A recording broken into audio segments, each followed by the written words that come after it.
पापा, आनंद योग में 24 घंटे के ध्यान की प्रक्रिया बताई गई है। इसको किस तरह से किया जाए, जरा इस पर प्रकाश डालिए। क्योंकि लोग सोचते हैं अगर 24 घंटे हम ध्यान रखेंगे तो बाकी कार्य कैसे होगा। इस पर कुछ प्रकाश डालिए। आनंद योग में 24 घंटे का ध्यान कैसे होगा। सरिता, यही तो हमको अट्रैक्ट किया भाई। हम ये तो कई बार बता चुके हैं कि स्वामी चिन्मयानंद से ध्यान के बारे में महत्व जाना कि बड़ी अच्छी चीज़ है, हैं। और उसके बाद जब भाई साहब जी का लेक्चर सुना तो 24 घंटे के ध्यान की बात करते हैं, वो भी गृहस्थ जीवन जीते हुए, हैं। और केवल खाली समय लगा करके ज़्यादा से ज़्यादा सुबह आधा घंटा और शाम को आधा घंटा ध्यान करने के लिए कहते हैं। और ध्यान क्या करना, बैठ जाइए और अपने इष्ट की याद कीजिए, हैं। और जो होता है आधे घंटे में देखिए क्या होता है, मन किस तरीके से करता है। कोशिश करो कि अपने इष्ट की याद बनी रहे। तो आनंद योगा का जो 24 घंटे का स्टेप बाय स्टेप भाईजान ने बताया, वो हमारे कार्य को इम्प्रूव करता है। ध्यान से क्या होता है, ध्यान से विचार शुद्ध होते हैं। जब विचार शुद्ध हैं तो कर्म शुद्ध होंगे, कर्म शुद्ध होंगे तो उसका आउटपुट शुद्ध होगा। ये तो बहुत बढ़िया है, इसको समझने की बात है असल में। और भगवान कृष्ण ने अर्जुन से क्या कहा था, भाई अपना काम करो और हमारी याद बनाए रखने की कोशिश करो, यही तो कहा था। तो यशपाल जी एक्चुअली वैज्ञानिक थे, उन्होंने इसको रिसर्च किया, साधा, और एक टेलीग्राफिस्ट की पोस्ट से नौकरी शुरू करके क्या कहते हैं वो डायरेक्टर रिसर्च से रिटायर हुए पीएनटी डिपार्टमेंट में। तो मतलब इस तरीके से कार्य क्षमता या कार्य का आउटपुट कैसे बढ़ जाता है, एक चिंतन का विषय है। ये मैं लास्ट 45 ईयर्स से इसी पर चिंतन करता हूँ और अध्यात्म के परिप्रेक्ष्य में। अच्छा पापा, उन्होंने एक लाइन कही थी, इसको जरा एक्सप्लेन करिए। जहाँ जहाँ डोलूं सो परिक्रमा, जो कुछ करो सो सेवा, है ना। उठत बैठत तारी लागी, ऐसे करके कुछ कहा था उन्होंने। ये तो कबीरदास जी के भजन से लाइन है, हर काम सेवा।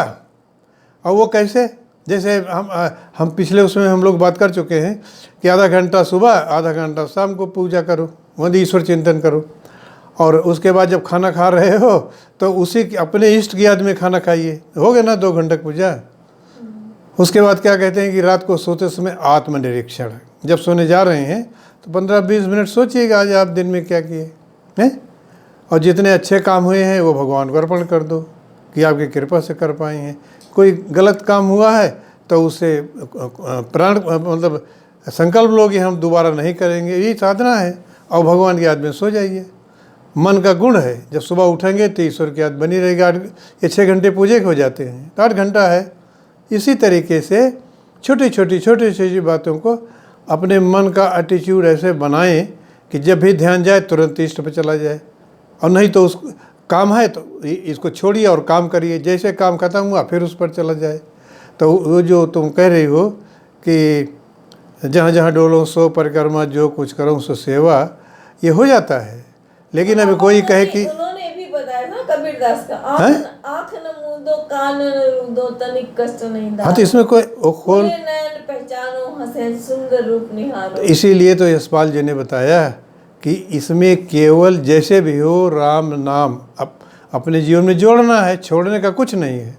और जो काम सामने वो काम करो, ये तो आनंद से होता है सब चीज़। वही मतलब आँख मूंदने की जरूरत नहीं है, न कुछ छोड़ने की जरूरत है, जो कर रहे हो करते रहो।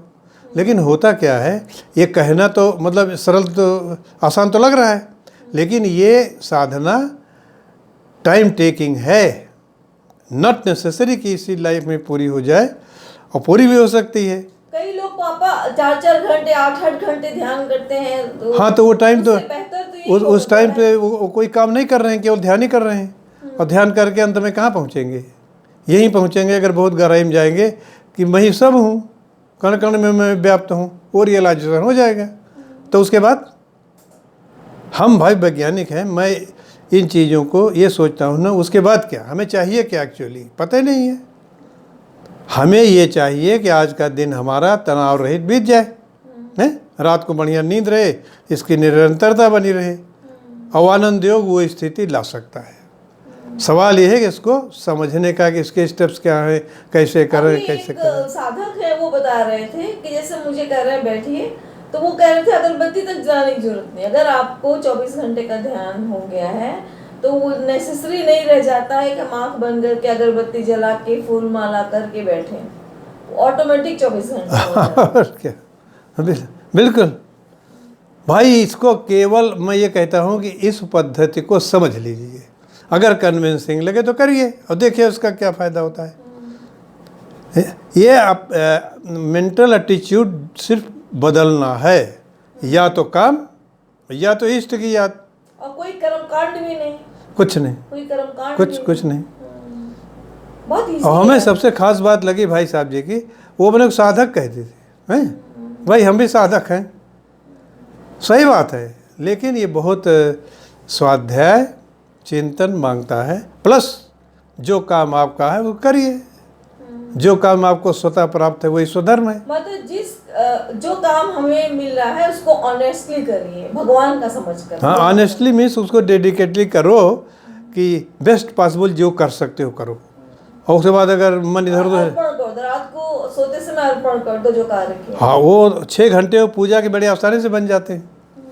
टाइम लगेगा, लेकिन जिस ध्यान में सोओगे अपने इष्ट के, उसी में उठोगे, हो गया ना साधना, मतलब ध्यान। 6 घंटे का ध्यान हो गया रात तो इस तरीके से मन की प्रवृत्ति बदलेगी और विचार भी नहीं आएंगे, एक्सेस हैं? जो एक्स्ट्रा थॉट्स आते हैं इधर उधर के वो भी नहीं आएंगे, नहीं आएंगे। ईश्वर का एक थॉट रहेगा, माइंड भी काम रहेगा। हाँ, इस पद्धति को पढ़ो, समझो, हैं, और करना, वरना मैं सरता बता रहा हूँ कि इससे आसान और कोई तरीका ही नहीं है, हैं। आजकल हमारा ये एक्चुअली मैं यही डिफाइन करने की कोशिश कर रहा हूँ कि कर्म योग इटसेल्फ इज ये ध्यान पद्धति, यही डिफाइन करने की कोशिश कर रहा हूँ। तो वो इतना आसान नहीं है, वो रिसर्च का विषय है, और हम कर पाएंगे ऐसा हम नहीं क्लेम करते। ये तो बहुतों को इस पर ध्यान देना चाहिए, है। लेकिन आनंद योग क्या है ये समझने की कोशिश करें, तो वो हम लोग ऐसे ही बात करके छोटी छोटी बातों को करते रहेंगे। धीरे धीरे जिनके पास आनंद योगा का मतलब लिटरेचर नहीं है, तो उनको अंदाज लग जाएगा कि ये क्या चक्कर है आनंद योग का। ये राजयोग का परिवर्तित रूप है, और ये रिसर्च के द्वारा ही यशपाल जी ने इसको सिस्टमेटिकली ये पद्धति विकसित की है। उन्होंने खुद किया, बताया तो कि टेलीग्राफिस्ट से काम शुरू करके नौकरी शुरू करके और डायरेक्टर रिसर्च रिटायर्ड हुए। इसका मतलब वर्क तो इम्प्रूव किया ना, otherwise how you can become director research. सुनने में मतलब अजीब सा लगता है, लेकिन इसको समझे कोई तो। हम तो लास्ट 45 ईयर से इसी पर थिंकिंग है हमारी, हैं। और इसमें हमारी कुछ किताबें भी इसमें हमने लिखी, और लोगों के मतलब अनुभवों को लेकर के। बड़ा इंटरेस्टिंग है ये, बहुत इंटरेस्टिंग है। ठीक है बापू, धन्यवाद।